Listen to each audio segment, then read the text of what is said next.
Donc, très bien, merci de votre attention, merci d'être resté pour la deuxième partie. Alors là, on enchaîne directement avec les trois interventions. Donc, quand je vous ai dit, je vous ai présenté les intervenants brièvement tout à l'heure, c'est pas la peine que je les représente. La parole, je donne tout de suite la parole à Ramzi Narkem, qui est juriste, qui va nous présenter brièvement, hein, tu n'as pas le privilège de l'âge, donc tu n'auras pas de minutes supplémentaires, les réformes législatives, donc les modifications législatives de 2011-2012 et les défis qu'elles lancent aux associations et aux syndicats autonomes. Vous avez la parole. Merci beaucoup. Donc je vais essayer de parler de ces réformes, de ces lois qui viennent d'être publiées au journal officiel, qui ont été promulguées la semaine dernière par le président de la République. Donc je vais essayer d'aborder des points bien précis.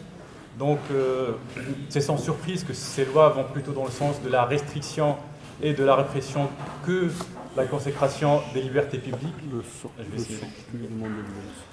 Plus fort. D'accord. Donc je disais, c'est sans surprise que ces lois qui ont été adoptées vont plutôt dans le sens de la restriction et la répression que plutôt la consécration des libertés publiques. Donc je vais commencer par la loi sur les partis politiques qui vient d'être adoptée. Donc trois points importants au niveau de cette loi. Donc le point par rapport à la loi de 97, il n'y a pas eu énormément de changements. Donc le point le plus important, le point noir qui était au niveau de la loi de 97, c'était ce régime de l'autorisation préalable qui est attentatoire aux libertés qui était prévu. Donc ce régime de l'autorisation préalable a été reconduit dans la loi de 2012. On reste au même niveau. Oui, donc il n'y a pas eu de changement, sauf qu'on a donné plus de pouvoir au ministère de l'Intérieur. On a renforcé les pouvoirs en matière de délivrance de récépissés, en matière aussi de demande pour le congrès constitutif, mais également pour la délivrance d'agréments. Il y a eu des recours, des possibilités de recours qui ont été introduits au niveau de cette loi. Donc la possibilité pour les partis politiques d'aller au Conseil d'État.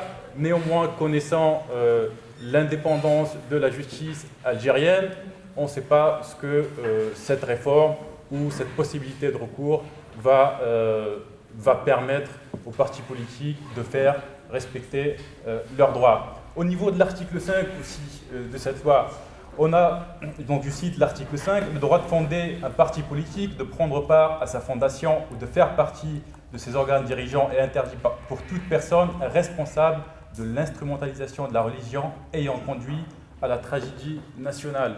Donc moi je suis plutôt favorable à cet article, ça ne me dérange pas que les anciens dirigeants du FIS n'aient pas le droit de créer ou recréer un autre parti politique. Néanmoins, on parle de tragédie nationale. Faut-il encore faire toute la lumière sur cette tragédie nationale et essayer de voir qui est ou pas responsable et essayer d'éviter de faire des chartes ou faire de la réconciliation et de l'impunité sans faire la lumière sur ce qui s'est passé pendant cette période. Sur l'instrumentalisation de la religion, là aussi, on a des partis politiques qui instrumentalisent la religion et les symboles de l'État depuis très longtemps, et notamment ceux qui sont actuellement au pouvoir et ceux qui font partie de l'alliance présidentielle. On a eu il y a quelques années un député de cette majorité présidentielle qui préconisait, qui proposait de lapider les mères célibataires. Donc, est-ce que, là aussi, ce n'est pas une instrumentalisation de la religion? Il y a juste à lire le programme de ce parti. Également, quand on parle de l'instrumentalisation, l'utilisation de ces symboles de l'État avec ces partis qui sont au pouvoir, entre les sigles, le FLN, la Révolution, etc., etc.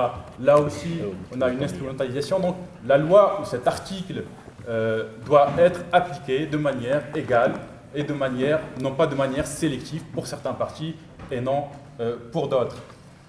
Un autre point concernant cette loi, donc c'est l'article 36, donc, qui renforce aussi les pouvoirs du ministre de l'Intérieur en matière de contrôle sur les partis politiques. Donc je cite l'article, les changements qui interviennent conformément au statut et au règlement intérieur du parti, dans l'organisation et la composition des organes dirigeants, ainsi que toute modification des statuts, font l'objet dans les 30 jours qui suivent d'une notification au ministère chargé de l'Intérieur pour validation. Là aussi, dans l'ancienne rédaction de l'article, dans la loi de 97, ces informations étaient aussi notifiées au ministre de l'Intérieur, mais juste à titre d'information. Là, on parle d'une validation de la part du ministre de l'Intérieur. Donc là aussi, on a le ministre de l'Intérieur qui, en quelque sorte, va présider tous les partis qui sont créés ou qui vont être créés, puisque la validation de tout changement qui intervient à l'intérieur des partis politiques dépendra du ministère de l'Intérieur. Et là aussi, il y a une atteinte importante à cette liberté d'organisation interne des partis politiques. Donc voilà concernant les points qui me paraissent importants concernant cette nouvelle loi sur les partis politique. Maintenant, au niveau aussi, on a eu une loi relative aux associations. Donc là aussi, on est plutôt dans la restriction et dans la répression, puisque cette nouvelle loi introduit ce système aussi qui concerne l'aménagement des libertés publiques, celui de l'autorisation préalable. Donc le système qui était dans l'ancienne loi, c'était celui de la déclaration préalable. Et là, le système, je répète, c'est le système le plus attentatoire aux libertés, ce système d'autorisation préalable qui a été introduit au niveau de la constitution de nouvelles associations. Donc, toujours concernant cette loi relative aux associations, l'introduction d'amendes, l'obligation de la présence d'un huissier dans les assemblées générales, mais également la possibilité de suspension, de dissolution par l'administration. Donc là aussi, on a une série de mesures qui ont été introduites dans cette nouvelle loi qui ne permettent pas aux associations d'exercer librement leur activité. Donc là aussi, il y a énormément de problèmes qui se posent, alors même qu'on pouvait lire dans le projet de loi avant qu'il soit débattu. Donc, je cite, le président de la République a tracé la voie et indiqué le sens et les orientations. Il s'agit d'une action en profondeur destinée à lever toutes les contraintes jusqu'à présent qui ont confiné le mouvement associatif dans un attentisme susceptible de les marginaliser. Donc là aussi, on a cette volonté, soi-disant, d'ouvrir et d'encourager le mouvement associatif. Je ne sais pas si les parlementaires n'ont pas bien entendu la parole du président, mais à l'étude du texte, ils ont fait carrément le contraire par l'introduction de ces éléments que je viens de citer. En matière de financement également et de coopération entre associations, donc là aussi il y a une interdiction qui est posée entre la coopération qui peut se faire entre les associations algériennes et d'autres associations au niveau international. Et je reviens aussi au pouvoir de l'administration en matière de suspension d'activité et en matière de dissolution d'associations. Je vais essayer de parler rapidement aussi des autres lois qui ont été votées. Parle plus fort, s'il te plaît. Oui. Donc, la loi relative au régime électoral. Donc, cette loi prévoit donc au niveau des élections des magistrats qui vont essayer de superviser les opérations électorales. Elle prévoit également des urnes transparentes, la remise des procès-verbaux de dépouillement des bulletins de vote aux représentants des candidats partisans ou indépendants. Donc là aussi, je reviens sur ce point de l'indépendance et de l'impartialité du pouvoir judiciaire. On a un processus électoral qui va être supervisé par des magistrats. Moi, je ne fais pas confiance à cette justice et donc là aussi, je pose un point d'interrogation. Dans ce texte, ou plutôt dans le projet de loi de ce texte, on avait deux propositions qui étaient plutôt intéressantes, mais qui n'ont pas été retenues. Je vais en parler quand même. Donc, on avait l'article 67 du projet de loi qui prévoyait de sanctionner ce qu'on appelle le nomadisme politique, c'est-à-dire ces élus qui vont changer de parti politique après leurs élections, aller vers d'autres partis ou quitter leur parti pour essayer de faire autre chose. Donc là aussi, des pratiques qui pouvaient permettre aux grands partis politiques de manipuler certains élus des petits partis, etc., n'a pas été retenu. Et même chose concernant l'article 93 de cette loi qui prévoyait que le candidat qui était membre du gouvernement devait démissionner 3 mois avant la date du scrutin. Là aussi, cette disposition pouvait éventuellement éviter certaines dérives, justement pour ces personnes qui sont dans le pouvoir, éviter qu'ils utilisent les moyens de l'État ou l'influence qu'ils ont sur le processus électoral, sur les élections, mais celle-ci n'a pas non plus été retenue. L'autre loi qui a été promulguée concerne les incompatibilités avec le mandat de parlementaire.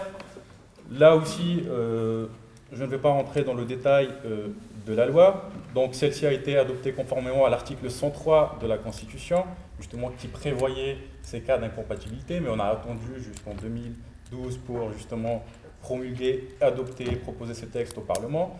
Néanmoins, je vais parler un peu du rôle du Parlement algérien, c'est-à-dire qu'on veut, dans le projet de la loi, dans les motifs de ce projet de la loi, on parle de cette loi comme donnant la possibilité aux parlementaires de se consacrer pleinement à leur travail et au contrôle sur le gouvernement.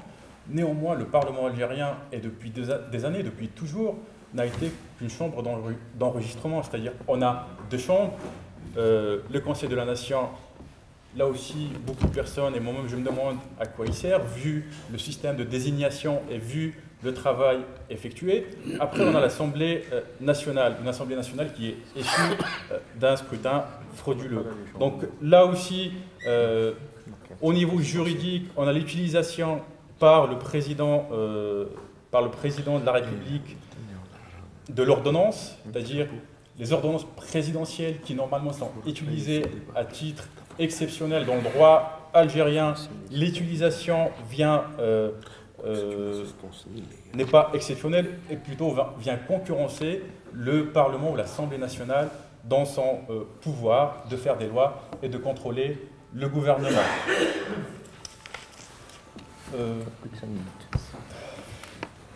D'accord. Je vais terminer par la loi sur l'information, la loi relative à l'information. Là aussi, on ne peut pas trop se prononcer puisque il y a des décisions qui vont être prises pour mettre en place, pour que cette loi soit effective. Donc, cette loi compte 132 articles. Le point qui porte à interrogation, là aussi, au niveau de cette loi, si c'est les amendes, même si les peines d'emprisonnement ont été retirées par les journalistes, les amendes qui peuvent être infligées aux journalistes, mais également l'impossibilité pour les journalistes de parler de tout ce qui touche à la stratégie au niveau économique, relations extérieures, etc. Donc la notion elle est très floue, donc ce qui pose problème. Donc cette liberté d'expression, on va voir comment elle sera mise en place et comment va-t-on faire pour justement, parce qu'on parle de la dignité des journalistes, on parle d'un statut des journalistes qui leur permettrait une certaine liberté, qui leur permettrait également de faire leur travail correctement. Aussi au niveau des organes de régulation qui vont être mis en place pour justement essayer d'ouvrir l'audiovisuel et d'ouvrir la scène audiovisuelle aux entreprises privées. Là aussi, il y a beaucoup d'interrogations qui se posent. Donc, on va attendre les décisions qui vont être prises par le gouvernement pour voir l'efficience de ces textes concernant la représentation de la femme, mais concernant aussi les médias. Donc, je terminerai par une phrase de Montesquieu. que j'aime bien. Donc, je le cite dans l'esprit des lois. Ceux qui ont un génie assez étendu pour donner des lois à leur nation doivent faire de certaines attentions sur la manière de les former. Elles doivent être simples et ne doivent point être subtiles. Elles ne sont point un art de logique, mais la raison simple d'un père de famille. Et moi, quand je vois ces réformes, quand je vois ces lois, je me dis que le gouvernement manque de courage, c'est plutôt une fuite, c'est plutôt la marque de la lâcheté que du courage et que la réflexion et la logique d'un père de famille. Voilà, je vous remercie.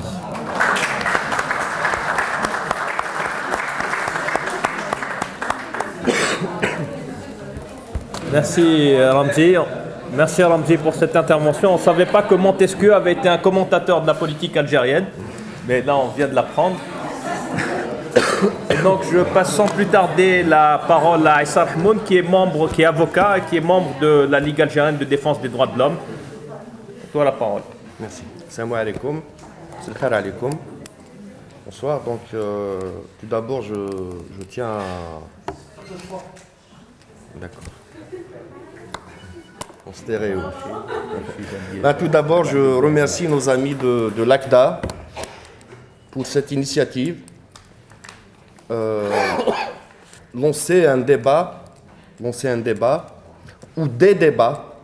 Inch'Allah, c'est des débats qui vont persister, qui vont se réaliser davantage et qui vont permettre à nous autres, les Algériens et nos amis tunisiens et marocains entre autres, libyens du Maghreb, de s'échanger des expériences pratiques sur ces revendications, sur cette résistance, sur ces avancées démocratiques que les peuples peuvent réaliser ensemble. Je pense que durant la soirée, on a eu à écouter des bilans, des analyses de type académique. C'est toujours très intéressant de les écouter. C'est le rétroviseur de l'histoire qui est exposé à tout le monde.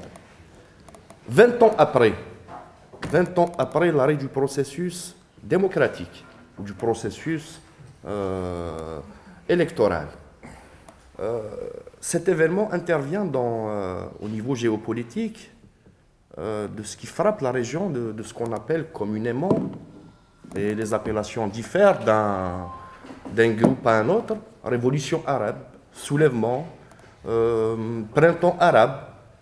L'essentiel dans cette mécanique, dans ce mécanisme de transformation, de transition dite démocratique, c'est le fait de passer d'un système dictatorial à un système plus ouvert qui instaure des règles démocratiques dans les pays cités.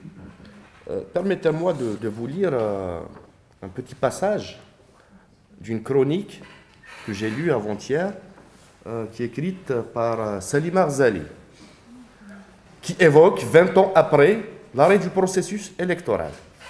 C'est quand même assez frappant, parce qu'elle pose un certain nombre de questions qui engagent les Algériens, ces institutions, l'État algérien, dans des perspectives à venir, en se positionnant au présent. Permettez-moi de vous lire quelques passages. 20 ans après l'arrêt du processus électoral, le 11 janvier 1992, où en est l'Algérie? Vit-on mieux au pays de 1,5 million de martyrs? La République a-t-elle été sauvée au prix de 200 000 morts, de milliers de disparus? Et à quelle place la République tient-elle aujourd'hui dans le fonctionnement du pouvoir, dans l'élaboration des politiques de l'État? Quelle importance dans la vie des citoyens? L'islamisme, de son côté, a-t-il apporté la preuve de sa capacité à transcender les limites de l'exercice politique ordinaire? L'alibi religieux est-il mieux inspiré en politique, en économie ou dans l'art de la guerre? Ceux qui ont eu recours à la guerre, bien sûr, les a-t-il rendus plus lucides, plus soucieux de préserver le lien et le bien commun? Leur a-t-il permis de se révéler plus soucieux de l'importance de la vie humaine? Plus imaginatif dans leur méthode de lutte, moins facile à manipuler? C'est des questions qui se posent à nous tous. aux institutions, aux gouverneurs, aux décideurs, au peuple, à la société civile et politique. Aujourd'hui, moi qui est un petit avocat activiste sur le terrain, militant des droits de la personne humaine, dans les audiences, dans les activités, quand on reprend la Ligue et nos partenaires en Algérie, quel est le bilan à faire? L'État est fragile. L'État est incapable de protéger ses citoyens, ni à l'intérieur, ni à l'extérieur. Le meilleur exemple, c'est cette opération de kidnapping d'Awali. Durant les années 90, posez-vous la question, en plein terrorisme d'État et islamique, y a-t-il eu une opération de kidnapping d'un officiel, un wali? Jamais. Le danger, le deuxième danger qui guette la nation, parce qu'il faut se baser sur les lectures de l'histoire, les analyses à faire, c'est très important, le présent et l'avenir. J'ai entendu qu'un ancien militant de berbériste avait pris la parole à l'Assemblée française pour dire que 132 ans de colonisation n'est qu'un malentendu. N'est qu'un malentendu. Voilà les véritables questions qui nous attendent aujourd'hui. Il y a un philosophe, plutôt un chef de propagande nazi qui disait, Goebbels entre autres, que si on ne connaît pas les commanditaires d'une opération militaire et politique, allons ensemble voir le bénéficiaire. Allons ensemble voir le bénéficiaire. En 1992, un processus a été arrêté par la junte militaire, il faut le dire. Aujourd'hui, la réponse est claire. Cet arrêt du processus électoral a servi les intérêts de qui? De la même junte militaire. À l'époque, beaucoup de nos amis, beaucoup de militants politiques disaient attention, il faut que l'armée intervienne pour arrêter le fascisme vert, pour arrêter la négation de la démocratie. La réponse aujourd'hui est claire. Ceux qui ont arrêté le processus démocratique électoral sont toujours là. C'est les premiers bénéficiaires et ils étaient les commanditaires. Ils étaient les commanditaires. Maintenant, pendant 20 ans, la société civile et la société politique en Algérie, elle est atomisée. Elle est atomisée, effritée.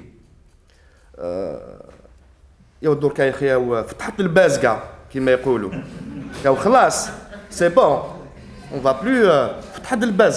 Quand on joue un jeu de cartes, c'est bon, il n'y a aucun atout. Le seul atout, il est chez le peuple qui a tranché. Et le jugement du peuple, il est sans appel. Pour nos organisations, ce qu'on vit de tous les jours avec les différentes réformettes proposées par le système, c'est à peu près. On est passé d'une étape avec la promulgation durant les années 90 de l'état d'urgence. On est passé d'un état d'urgence à un état d'exception. De l'état d'urgence à un état d'exception. C'est-à-dire que durant les années 90, quand il fallait organiser des conférences et parler avec les Algériens, discuter sur les questions de l'heure, du quotidien de l'Algérien, il fallait avoir une autorisation. L'autorisation qu'on doit formuler au DRAG, le responsable de la réglementation générale, de son côté qui appelle le commandant du secteur et le responsable de la DRS de la wilaya, et voir le profil des demandeurs, la thématique à suivre, pour après décider de donner l'autorisation. Et l'autorisation, si elle vient à 7 h du matin quand ça commence à 8 h. Voilà, tout à fait, tout à fait. Le piège de la société, le piège là où, en tant que société civile, en tant qu'organisation, on se retrouve piégé souvent dans beaucoup d'aspects. S'il y a des chômeurs qui font des rassemblements du côté de Gardaya, de Djilfa, de l'Rouat, les Oulaï du Sud, c'est répété dans les derniers moments. Si la Ligue algérienne pour la défense des droits de l'homme fait un communiqué de soutien aux chômeurs, Parce qu'il faut savoir aussi qu'au fin fond du sud algérien, il y a des mouvements extrémistes qui commencent à revendiquer l'indépendance du sud algérien. Il y a des mouvements extrémistes qui demandent, qui revendiquent l'indépendance du sud algérien. L'organisation se retrouve dans ce piège, dans ce traquenard, où si tu fais un communiqué, voilà, la Ligue, Nahar ou Chorok, les journaux très proches du système, te disent, voilà, la Ligue algérienne pour la défense des droits de l'homme soutient les extrémistes du Sud qui veulent l'indépendance de l'Algérie. Si Farhat Mahni décide de rentrer à Alger, qu'il est interpellé à l'aéroport d'Alger, parce qu'apparemment il y a une affaire qui est instruite au niveau du tribunal de Rouiba, si la Ligue fait un communiqué de soutien à Farhat Mahni, voilà, la Ligue algérienne pour la défense des droits de l'homme soutient un autonomiste. Donc toute la classe politique et la société civile algérienne est piégée dans ses déclarations, ses communiqués, dans son action au quotidien. Voilà à peu près avec le camarade, l'ami Ramzi nous a fait un exposé des réformes, des textes de loi, partis politiques, associations, médias. Est-ce que vous savez que sur ce secteur, par exemple, des médias, ce qu'on appelle communément la liberté de la presse écrite et audiovisuelle, le droit d'écrire, la liberté d'écrire, d'exprimer ses avis et d'avoir le discours et le contre-discours de la différentes classes politiques et citoyennes en Algérie. Le directeur d'un journal, je vois dans la salle des anciens journalistes algériens qui ont eu à affronter ce genre de situation. Les directeurs de journaux, ils sont conditionnés à... C'est des patrons, il faut le dire. C'est des patrons. Quoique c'est des anciens journalistes, on respecte leur carrière, on respecte l'éthique de la corporation, mais ils demeurent des patrons. C'est des patrons de journaux. Pour faire fonctionner son journal, il est soumis aux règles drastiques de l'ANEP, de l'Agence nationale de publicité, qui distribue les rôles, qui distribue la publicité et permet à un journal, au détriment de l'autre, d'avoir une survie, une vie normale au niveau de leur rédaction. Quand on voit les lignes éditorialistes des journaux, on ne rentre pas dans les affaires internes de la corporation d'un journaliste. On a eu beaucoup d'amis qui étaient chargés de la rubrique politique ou culturelle, démis de leurs fonctions parce qu'en 2004, ils avaient mené une campagne contre l'élection du président, plutôt du chef de l'État. Les journalistes, ils sont soumis à cette épée de Damoclès en fin de compte. Les délits de presse, on en a défendu des tas de journalistes.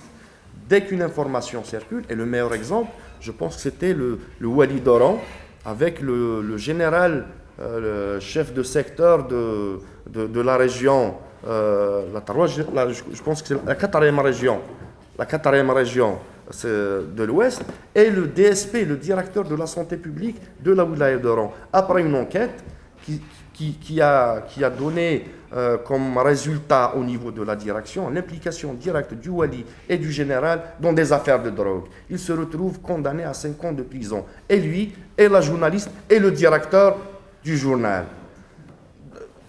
Ces réformettes, est-ce qu'elles consacrent aujourd'hui cette ouverture, cette liberté pour le journaliste, pour le journal? La réponse est non. Parce que la vraie réponse à toutes ces réformes proposées par le pouvoir est la suivante. Est-ce qu'un pays, plutôt un pouvoir qui a organisé la dictature peut organiser la démocratie? Est-ce qu'un pouvoir qui a structuré la dictature peut aujourd'hui organiser la démocratie? La réponse est non. La réponse est non. Maintenant, les perspectives, je sais que dans la salle, des amis vont me dire, bon, les perspectives, comment vous voyez autant que Ligue algérienne pour la défense des droits de l'homme, avec vos partenaires sur le terrain, comment vous voyez les perspectives? Les perspectives, ça commence par ce genre de débat. Depuis les années 90, depuis fort longtemps, les Algériens ne se parlent plus. Les Algériens ne s'entendent plus. Sur un SMIC, démocratique. C'est d'instaurer ce débat continuel qui va permettre de parler et de l'islamisme politique, et de l'islam politique, et de la laïcité, et de la démocratie, et du terrorisme, de toutes les questions. Toutes les questions, tous les débats sont intéressants. Et à partir de là, je pense qu'un SMIC consensuel peut s'imposer entre nous parce qu'on ne peut plus continuer à ne pas s'aimer, à ne plus s'adorer entre nous. Je vous remercie. Merci.